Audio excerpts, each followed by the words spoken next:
Michael Weber here in my bunker of cool vintage gear. And for sale right here is a Epiphone. It's an Epson. It's a Gibson and an Epiphone at the exact same time. It's a 1967 Rivoli and EB2. Now the reason why I'm saying this, other than the fact that they were made alongside each other in the Kalamazoo factory, this guitar is exact proof of that. I'm not sure how many of these anomalies exist, but it has a Gibson tag inside it that says EB2 inside the F-hole, but the headstock is shaped like an Epiphone.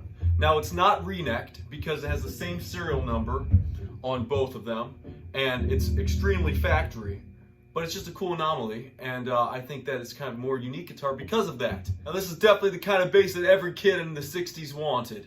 It's boomy, it's got lots of girth, and I think it's awesome. Now you can rock hard on it, but it also really is great if you're trying to do some mellow kind of stuff where you want the bass to be bass, where you don't want a whole lot of high-end slappy kind of stuff, and you want to sit in the mix very comfortably. I use these all the time for this. This is actually my personal bass that I'm getting rid of.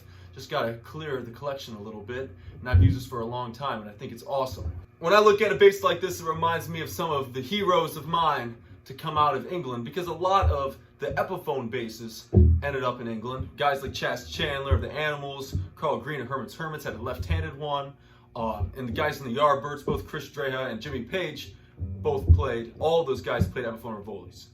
And so I think it's very cool for that, and play a little bit of some of their best licks.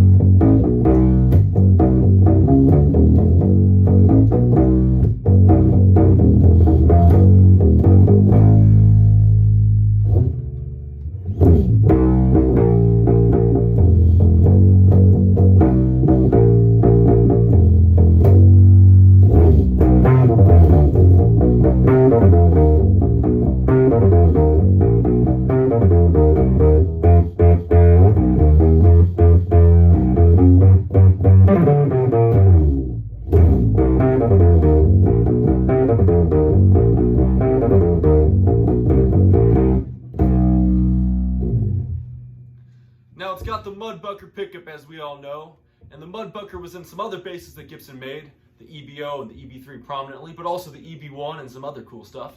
And guys like Glenn Cornick of Jethro Tull definitely used an EB2 at some times. Jack Bruce of Cream and a bunch of other stuff he did.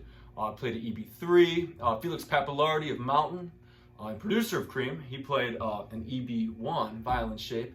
So you can definitely turn it up and get it to growl and get some of their 70s, late 60s kind of sounds that the Mudbucker was prominent to be heard on. So.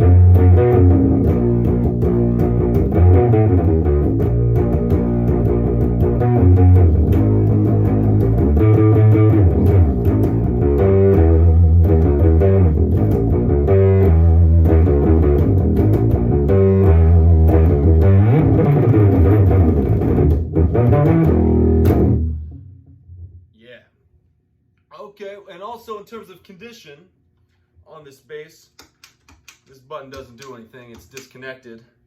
And the pickguard is non-original. It looks quite good. It's the swirly kind of vintage tortoiseshell, so it's not the printed kind.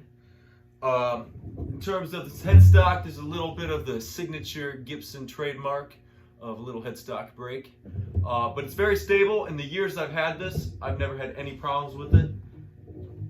It's done reasonably well, and it's really solid.